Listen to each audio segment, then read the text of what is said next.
Innal hamdalillah nahmaduhu wa nasta'inuhu wa nastaghfiruh wa na'udzu billahi min shururi anfusina wa min sayyiati a'malina man yahdihillahu fala mudilla lahu wa man yudlil fala hadiya lahu wa asyhadu an la ilaha illallah wahdahu la syarika lahu wa asyhadu anna Muhammadan 'abduhu wa rasuluhu alladzi la nabiyya ba'dahu. Qala Allahu 'azza wa jalla ya ayyuhalladzina amanu taqullaha haqqa tuqatih wa la tamutunna illa wa antum muslimun amma ba'du. Tsumma nusalli wa nusallimu ala sayyidina wa habibina Muhammadin wa ala alihi wa ashabihi ajma'in. Ikhwani wa ahibbai a'azzani Allah wa iyyakum. Bapak-bapak sekalian yang senantiasa dimuliakan oleh Allah Subhanahu wa taala. Alhamdulillah, segala puji bagi Allah Subhanahu wa taala. Hari ini kita bisa berkumpul lagi di majelis yang mulia di mana kita belajar ya bagaimana cara membaca Al-Qur'an yang benar sebagaimana yang difirmankan Allah Subhanahu wa taala di dalam surah Al-Furqan surah ke-25.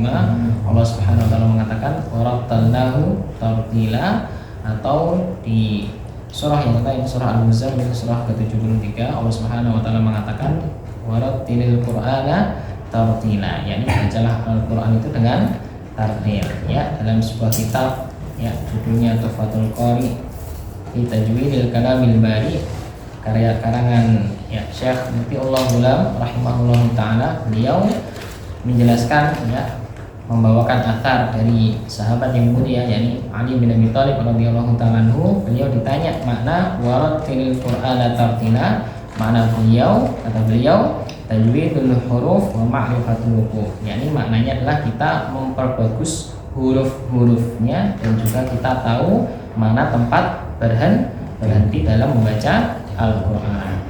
Dan salah satu faedah kita belajar di sini adalah kita mengamalkan sabda Nabi sallallahu alaihi wasallam khairukum man ta'allamal Qur'ana wa 'allamahu, yakni sebaik-baik kalian adalah orang yang belajar Al-Qur'an dan juga mengajarkannya ya. Semoga Allah Subhanahu wa taala menjadikan kita termasuk hamba-hambanya yang masuk golongan tersebut. Baik. Alhamdulillah, kemarin kita juga sudah menyelesaikan beberapa pembahasan, yakni yang pertama kita pembahasan rongga mulut atau al-jawf, dan kita juga sudah menyelesaikan pembahasan al-halqu atau tenggorokan. Baik. Hari ini kita melanjutkan ke pembahasan ya selanjutnya, yakni kita akan membahas ya makhraj yang paling banyak huruf di dalamnya, yakni adalah makhraj lisan atau makhraj lidah. Jadi mungkin yang punya PDF atau kitabnya bisa dibuka di halaman 21 ya. Yang punya PDF atau punya kitab bukunya, ini halaman 21. Baik ya, kita akan masuk ke pembahasan lidah sekarang ya, pembahasan lidah. Kata mu'alif di sini rahimahullah taala ya, lidah di sini yakni ada 18 huruf ya, ada 18 huruf yang keluar dari lidah. Kita mulai dari pangkal lidah terlebih dahulu, yakni lidah yang paling dalam ya, lidah pangkalnya lidah, bukan ujung depan tapi lidah paling belakang ya. Kita mulai dengan huruf qaf terlebih dahulu ya, bertemu dengan huruf qaf ya. Kata mu'alif di sini hafizahullah taala, yakni pangkal lisan bertemu dengan langit-langit sebelah atas. Dari makhraj ini keluar huruf qaf namanya. Jadi huruf qaf itu makhrajnya adalah lidah ya, lidah pangkal lidah ya, bukan di tengah, bukan di ujung, tapi pangkal lidah bertemu dengan langit-langit sebelah atas ya. Di mulut kita ada langit sebelah atas, ada yang bawah, bertemu dengan langit sebelah atas. Kemudian ulama yang lain ya, salah satunya ya Syekh Aiman Rusdi hafizahullah taala, beliau juga menjelaskan bahwasanya langit-langit sebelah atas itu dibagi jadi dua. Mungkin kalau kita pegang kan kerasa ya, yakni ada yang keras bagian depan, ada juga yang lunak bagian belakang. Mungkin kalau bapak-bapak pegang ya, ada yang keras, ada yang lunak. Nah, huruf qaf ini lebih tepatnya ada di bagian yang lunaknya ya. Jadi langit-langit sebelah atas yang bagian lunaknya ya, bagian lunaknya akan keluar huruf ko ya, ko ya. Baik.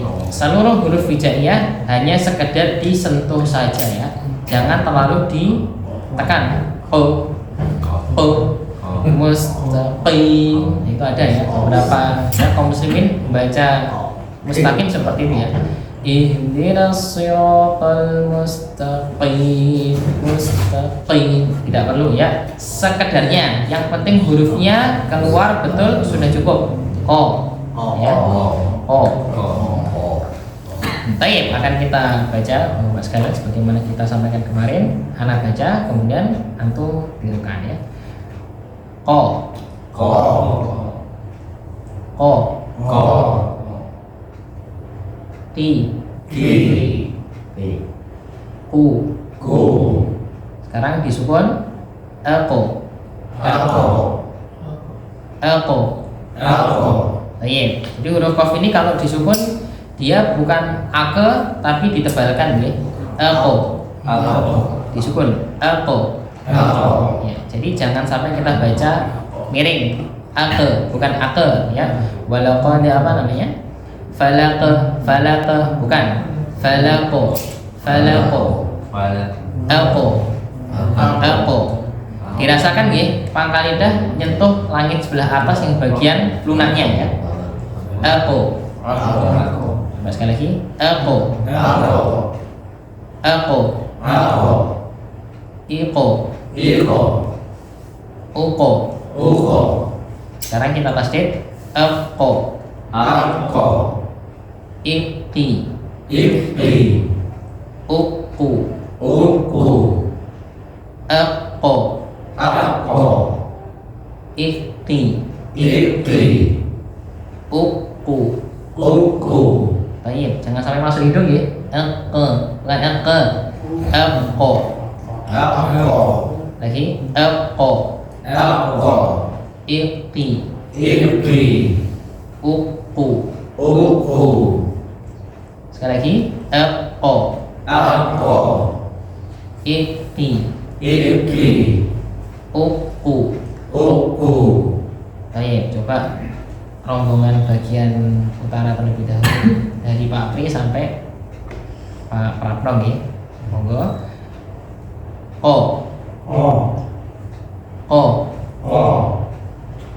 ki, ya, jangan terlalu berlebihan ya. Pi ya, bukan, tapi sekedarnya ki. Dirasakan di pangkal lidah, langit-langit sebelah atas. Ki, ku, elko, iko, uko. Baik, kemudian Bapak sekalian, kalau ketemu qalqalah jangan diberi hamzah ya. Ini faedah selanjutnya. Semua huruf qalqalah dilarang diberi hamzah ya. Ako, jangan diberi hamzah. Ako, tapi dikeluarkan biasa. Ako. Ya. Misal kita baca walaqad, keliru. Walaqad ataina, keliru. Tapi biarkan mengalir. Walaqad ya. Jadi jangan sampai ditelan atau diberi hamzah di belakangnya. Ako, keliru. Tapi ako. Betul ya? Coba lagi yang bagian utara. Ako, iko, uko, elko, iki, uku. Baik, ya insya Allah sudah cukup bagus. Coba yang bagian timur dari Pak Yunus sampai Pak Mono, monggo. Elko,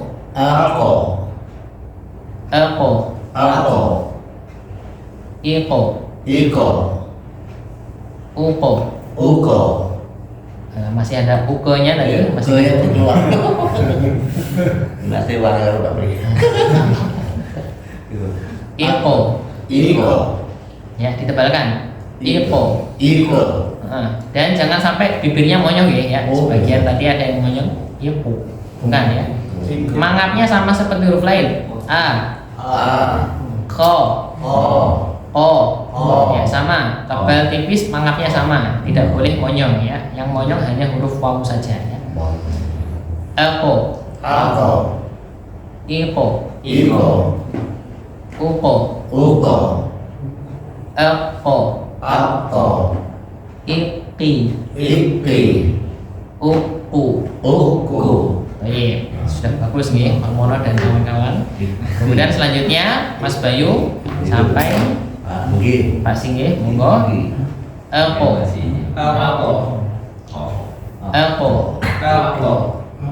Jangan diberi hamzah nih, bukan alpo, tapi biarkan ngalir. Alpo. Lagi alpo. Iko. Uko. Eko. Iki. Uku. Baik ya. Insya Allah tidak ada masalah huruf qaf ini ya, karena kita dulu TPA juga sudah sering membaca ya. Yang jelas tadi di mana Pak Pratno, huruf qaf tadi di mana tempatnya? Rongga yang lunak. Nggih. Pangkal lidah bertemu dengan rongga yang lunak. ya, ini langit-langit sebelah atas yang bagian lunaknya. Baik, itu huruf qaf ya, huruf qaf. Insya Allah tidak ada masalah. Sekarang kita masuk ke selanjutnya, huruf kaf. Huruf kaf kata mu'allif di sini sama ya, sama. Tapi beliau pakai kata-kata lebih bawah sedikit ya, lebih bawah sedikit. Sebetulnya lebih tepatnya itu menyentuh bagian kerasnya. Kalau qaf tadi bagian lunaknya, sekarang agak depan dikit, agak depan ya. Langit-langit sebelah atasnya bagian depan ya. Ya ini bagian kerasnya. Bunyinya k.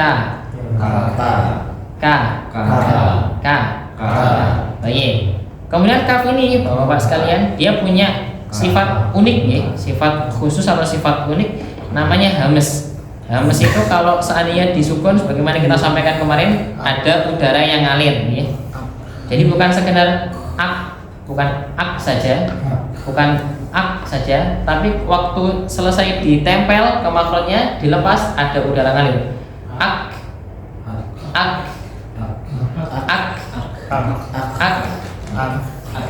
Jadi yang paling kuat Bapak-bapak sekalian, kalau disukun itu nempelnya yang paling kuat ya. Baru kalau dilepas baru keluar hamesnya sedikit saja. Bukan S, bukan ya? Bukan. Udara. Sis bukan ya? Iya, bukan sis. Jadi bukan apa namanya desis atau huruf sin atau huruf S, bukan ya. Jadi udara yang mengalir sedikit saja ya. Sebagian kaum muslimin keliru kalau dia kebanyakan keliru ya, atau ada S-nya aks, bukan, sekedarnya sedikit aja Baik, coba kita baca sekalian Bapak sekalian.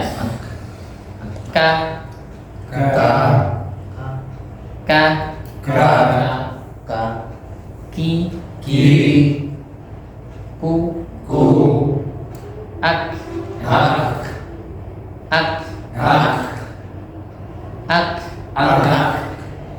ulang ik sambil dirasakan apa namanya makrotnya, sambil diraba-raba. Tempatnya di situ ya, dirasakan. Ik uk. Jadi jangan ditahan, apa namanya, hamesnya tidak boleh ditahan ya. Jadi langsung, kalau sukun langsung ya, jadi jangan ditahan. Jangan, itu ditasdid nanti. Kalau tasdid waqaf begitu. Ini bukan tasdid, ini sukun biasa. Baik, lagi.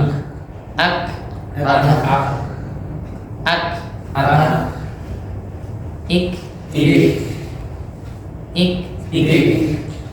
uk. Masih huruf bukan huruf kok ya, bukan uk. Baik, lagi ak, ik, uk, akka, iki, ukku. Baik, jadi bukan huruf K biasa, walaupun dia di di harokat biasa A itu tetap ada hamzah sedikit K. Jadi bukan huruf K saja tapi K. Ada udara yang ngalir juga K. Ya. Ada ada udaranya dikit ya. Baik, coba yang bagian selatan dulu, Pak Singge sampai Mas Bayu. Ak, ik, uk, akka, iki, ukku. Baik, insyaallah tidak ada masalah. Kemudian yang bagian timur, ak,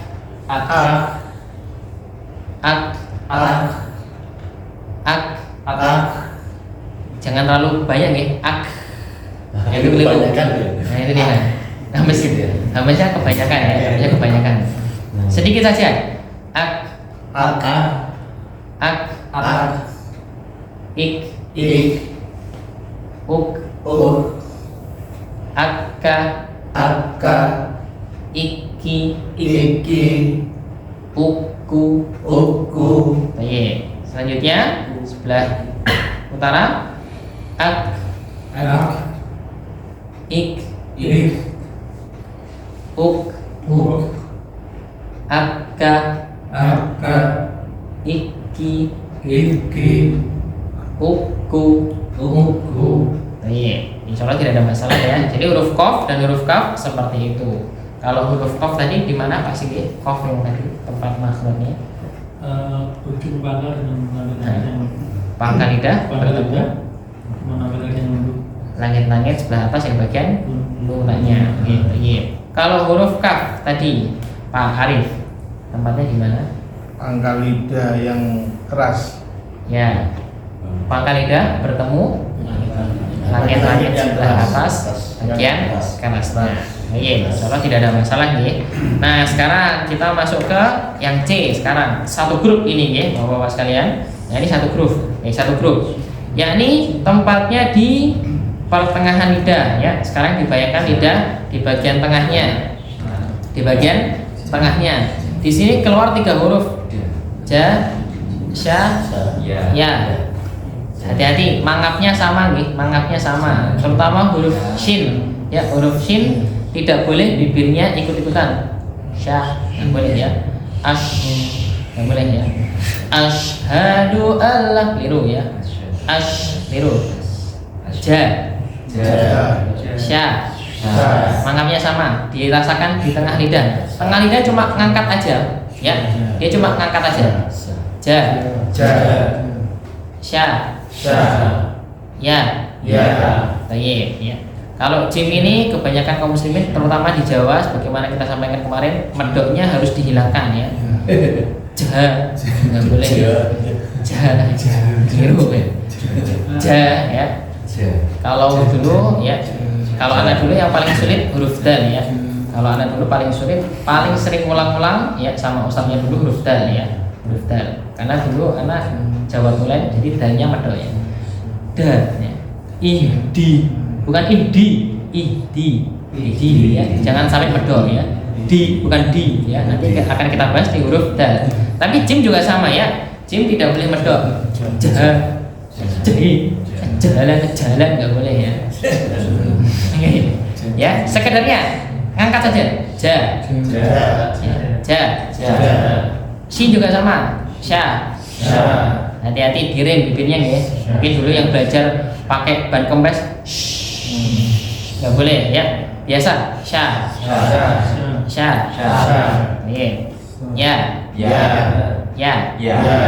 Ya juga sama, jangan medok. Iya, nggak boleh ya.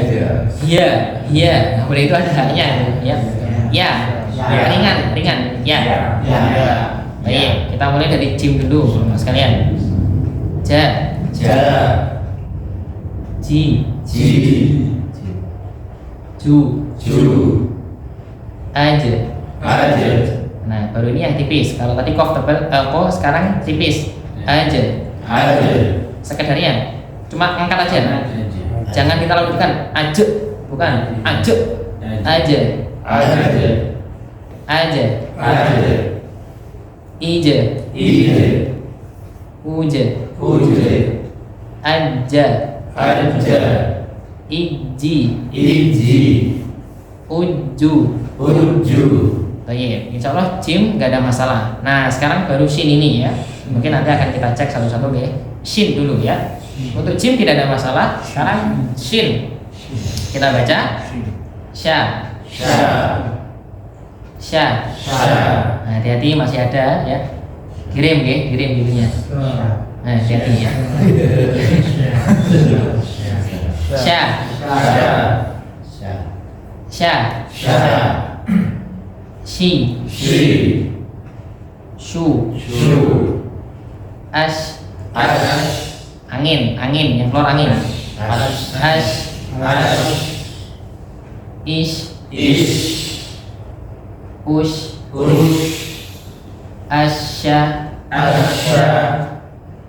Ishi. Ushu. Baik, Pak Pri dan kawan-kawan. Ash. Ayo masih lidahnya ya. Ash. Nah, kirim. Ash. Ish. Ush. Asya. Ishi. Ushu. Baik, sudah bagus nih bibirnya. Monggo yang tengah, Pak Arif dan kawan-kawan. Ash.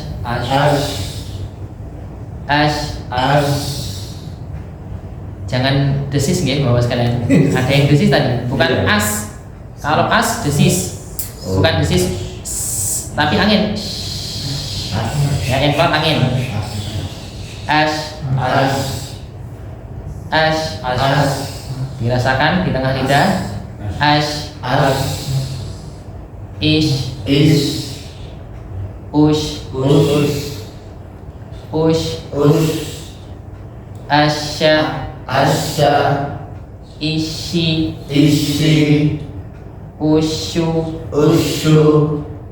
Ushu. Baik. Mas Alvin dan kawan-kawan. Ash.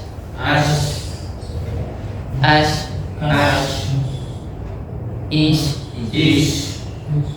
Ush. Asya.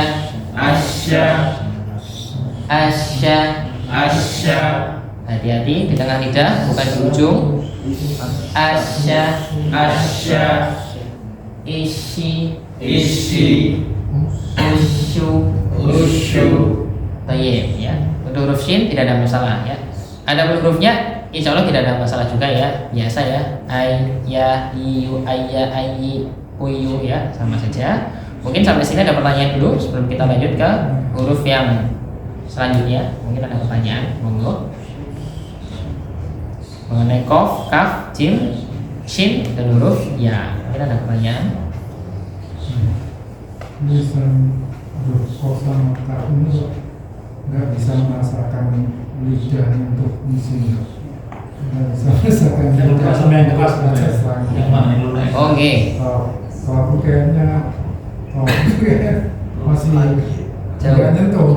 Ya memang karena jadi bawa sekalian ya, apa namanya, makrot ini cuma sekedar nyentuh ya, jangan sampai ditekan Pak ini.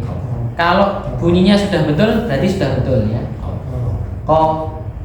Walaupun rasanya gak menyentuh, tapi kalau bunyinya sudah betul berarti itu sudah nyentuh Pak. Sudah otomatis nyentuh ini. Walaupun rasa-rasanya ini perasaan belum nyentuh ini ya, tapi itu sudah nyentuh. Kalau bunyinya betul itu pasti sudah menyentuh. Kawan ya Pak ini. Yang penting bunyinya betul dulu ya Bapak sekalian.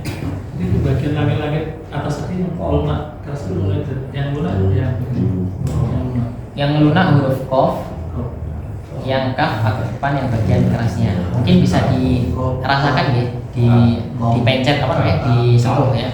Tempatnya di situ. Oh. Jadi yang kof ini bukan di apa namanya, yang gantung itu apa? Ya, bukan di intil-intil ya, tapi langit atas ya, langit atas ya. Nanti keliru nanti di apa namanya dirasakan gitu. Bukan di intil-intilnya, tapi di atas bagian lunaknya, bagian belakang, bagian lunaknya. Ngoten nggih? Pas Intil berarti ya Mas. Gimana? Depannya intil. Iya, depannya intil-intil. Mungkin ini langit-langit sebelah atas, jadi kan apa namanya? Benjolannya ini. Nah, yang di sini, yang jelas langit-langit sebelah atas, yang bagian lunaknya nih, bagian lunaknya. Baik. Ngoten nggih? Untuk huruf qaf, kaf, jim, shin dan ya. Baik, selanjutnya yang terakhir Bapak sekalian sebagai penutup pembahasan pada malam hari ini, yakni huruf yang tidak ada ya di Indonesia ya atau di negara manapun, yakni huruf dhad, yakni huruf dhad ya. Dhad. Kata mu'alif di sini ya, kata penulis di sini hafizahullah taala, pangkal tepi lidah ya, dibayangkan dulu. Pangkal tepi lidah, kanan kiri tepi ya. Kiri ya. Bertemu geraham, bertemu gigi geraham ya, baik yang kanan atau yang kiri ya, bagian kanan atau yang kiri, berarti sampai tepi lidah menyentuh gigi geraham ya, khususnya geraham bagian atas ya, geraham bagian atas. Akan tetapi sisi kiri itu lebih mudah dan lebih banyak penggunaannya. Jadi teman-teman semuanya atau bapak sekalian, bagian kiri saja ya, karena bagian kiri korek semuanya, hampir semuanya itu pakai yang kiri karena lebih mudah ya, kiri. Tepi lidah menyentuh gigi geraham bagian kiri ya, gigi geraham bagian kiri, maka keluarlah huruf dhad ya, huruf dhad. Jadi bapak-bapak sekalian, jangan sampai huruf dhad ini di pipi ya. Jadi huruf dhad bukan di pipi. Sebagian kaum muslimin karena baru belajar membaca saja, jadi enggak apa namanya, belajar seperti ini membaca saja oh. Nah, bukan ya, bukan ya. Jadi bibirnya juga jangan sampai ya, nggak perlu ya. Mangapnya sama ya, mangapnya sama kayak huruf lain. Cuma dia kan sudah plak ya, cuma ditaruh atas ini ya. Do. Jadi atas ya. Jadi tepi lidah ditaruh di atas geraham. Ya, di geraham bagian atas ya. Sebagaimana kita sampaikan ya, yang ini kemarin kita belajar gigi-gigi ya. Gigi yang depan namanya apa? Misalnya gigi seri. Sebelahnya gigi seri. Namanya apa? Taring. Belum taring. Taring. Namanya apa? Sebelah gigi seri. Apa? Anak kurang tahu bahasa Indonesianya, tapi kalau kata para ulama namanya gigi rubai, namanya gigi rubai. Sebelahnya yang nomor 3, 1, 2, apa namanya? Ini lagi 1, 2, 3. Yang nomor 3 namanya baru taring ya. Sebelahnya taring? Belum geraham. Kalau bahasa Indonesianya saya nggak tahu, cuma kata para ulama namanya gigi duahek. Namanya apa? Gigi duahek. Disitulah Nabi kalau ketawa ya, ini bukan tersenyum ya, tapi kalau ketawa paling mentok sampai situ ya. Jadi bisa dibayangkan ya, Nabi kalau ketawa ini ketawa ya, bukan senyum. Kalau ketawa mentok sampai gigi doahik sebelah taring ya. Gimana caranya itu? Nah, agak sulit ya. Kalau kita kan sampai apa tadi? Ini kelihatan ya. Nah, kalau ini enggak ya, Nabi sampai gigi doahik ya. Sebelahnya taring pas itu ya, gigi doahik ya. Mentok-mentok gigi geraham Nabi ya. Gigi geraham, enggak sampai kelihatan apa namanya? Intil-intilnya tadi ya. Nah, baru setelah gigi doahik baru geraham di situ. Do. Nah, di situ baru keluar huruf do. Mungkin bisa ditiru ya. Do. Dirasakan tepi lidah gigi geraham. Do. Bibirnya jangan ikut-ikutan ya. Nah, nggak perlu. Mangapnya kayak huruf lain ya. A, B, ta, do, so, ya sama. Do. Nah, masih ya. Jangan apa? Ditahan, bibirnya ditahan. Masih beberapa masih apa namanya? Bibirnya ikut-ikutan ya. Do.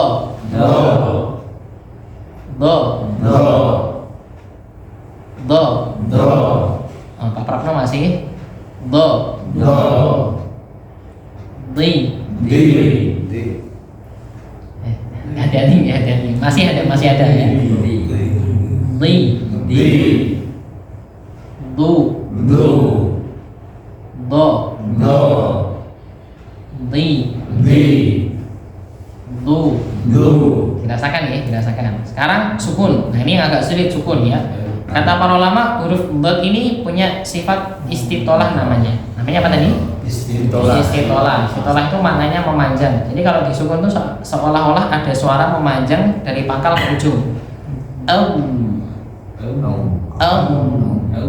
Itu yang agak sulit. Ya, seakan-akan ada suara memanjang dari pangkal ke ujung. Kemudian kalau sukun jangan berhenti, itu keliru ya. Misal teman-teman baca apa namanya, walau dolin, itu sukun tasdid berhenti keliru. Walau to keliru. Walau to dia ada suaranya kalau sukun. Walau to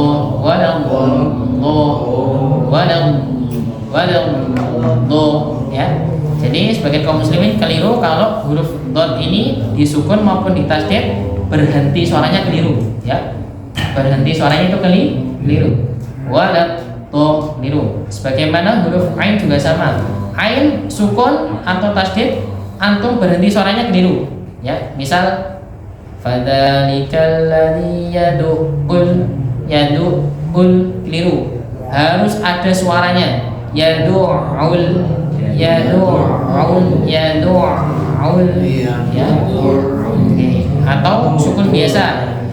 Iyyaka na'budu bukan iyyaka na'budu keliru ya, tidak boleh berhenti. Huruf ain, huruf dhad tidak boleh berhenti tatkala sukun maupun tasdid. Coba Bapak sekalian kita baca ya. Kita ulang dari fathah dulu. Do. Lidahnya jangan keluar ya. Bukan ya. Nyentuh saja, bagian sampingnya nyentuh saja. Do. Di. Du.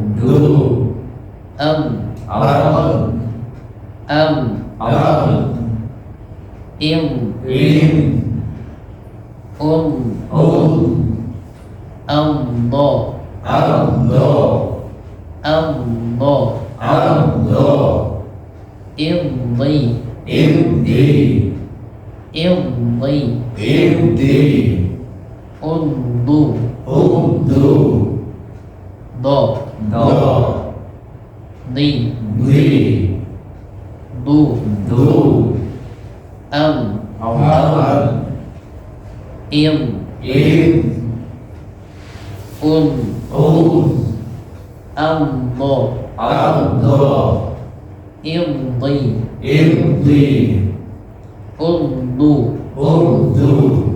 Baik. Terakhir ya, Bapak sekalian, faedah yang terakhir mengenai huruf dot atau huruf yang lainnya. Jadi dalam huruf hijaiyah itu terbagi jadi dua, ada yang dibaca tipis a, ada yang dibaca tebal bukan huruf o. Jadi misal apa? Misal pas ini yang tebal, misal ada 7 huruf yang dibaca tebal. Misal apa? To, apalagi Mas Alfi? Ro, apalagi Mas Bayu? O, apalagi? So, terakhir paling? Do ya. Jadi ada huruf-huruf dibaca tebal, bukan dibaca huruf O, tapi baca tebal. Nah, huruf yang tebal ini kalau di kasroh yang paling banyak keliru ya. Kalau di kasroh dia harus ada sifat tebalnya juga ya. Misal kita baca huruf kof tebal, ko. Kalau disukun harus ada sifat tebalnya. Gimana caranya? Kata para ulama, seandainya di slow motion suaranya, di slow motion bunyinya koi. Tapi cepat ti ya. Ada gambaran ya? Jadi koi tapi cepat ti. Tidak boleh orang baca cuma sekedar ki nggak boleh, itu nggak ada tebelnya. Ti ya, cepat nih. Dot juga sama ya, nggak boleh dibaca di nggak boleh di, itu tipis. Tapi kalau tebal doi, seakan-akan suaranya doi, jadi mulutnya persiapan fathah doi, tapi cepat doi. Ngoten nggih? Ini ada W-nya Pak. Enggak. Bukan W pasti, tapi memang begitu bunyinya ya. Tapi bukan W. Jadi kalau W nanti keliru ya, nanti Dwi nanti ya. Dwi nama tetangga. Jadi punya Dwi. Shad juga sama ya. Pertama Al-Fatihah Siratal Ladzina itu juga banyak keliru, banyak menggunakan sin teman-teman semuanya. Jadi yang betul adalah bukan siro, bukan siro, tapi si. Si ya, si. Bukan sirotol. Kalau sirotol saja itu pakai sin, tapi kalau pakai shad harus ada tebalnya. Si ya. Oke. Insya Allah akan kita pelajari masalah tebal tipisnya pada pertemuan yang akan datang, karena hari ini, karena sekarang pada Allah sudah masuk waktu isya ya. Mungkin terakhir ada pertanyaan Bapak sekalian sebelum kita akhiri. Ada ingin disampaikan, ada pertanyaan mungkin? Untuk kasus itu disukun. Contohnya di kasus ini Ustaz. Kul huwallahu kul itu kul a'udzu. Ya. Kulnya ini kul memang. Ada yang terkadang muslimin teman-teman itu koknya benar gimana? Baik, sebagaimana kita sampaikan tadi, huruf qaf tidak boleh berlebihan ya. Berlebihan. Sekedar disentuh kul itu cukup ya. Karena kata Ibnu Jazari rahimahullah taala, cara membaca Al-Qur'an yang benar itu bil lutfi bila ta'asufi ya. Lembut pengucapannya dan gak ngoyo ya. Sebagaimana kita sampaikan kemarin, kalau kita mendengar atau melihat qori baca Al-Qur'an tapi ngoyo, itu pasti keliru ya. Apalagi sampai berurat-urat itu ya. Mungkin kita lihat videonya yang benar-benar itu keliru. Termasuk qaf juga sama ya. Kul biasa nggih. Ya. Karena Al-Qur'an ini cara bacanya mirip-mirip seperti orang ngomong biasa nggih. Kan tidak ada kita mendengar orang Timur Tengah qala ya khoya, enggak ada ya. Biasa qala yaqulu qul taqulu dan seterusnya. Ngoten nggih. Jadi sekedarnya membaca Al-Qur'an juga sama, sekedar menyentuh ke makhrajnya. Yang penting suaranya betul dan jelas. Ngoten nggih? Ini misalnya bisa kita sampaikan para bapak-bapak sekalian yang senantiasa dimuliakan Allah Subhanahu wa taala. Jazakumullahu khairan atas kehadiran dan kesempatannya. Barakallahu fikum. Kita tutup dengan doa kafaratul majelis. Subhanakallahumma wa bihamdika asyhadu an la ilaha illa anta astaghfiruka wa atubu ilaik.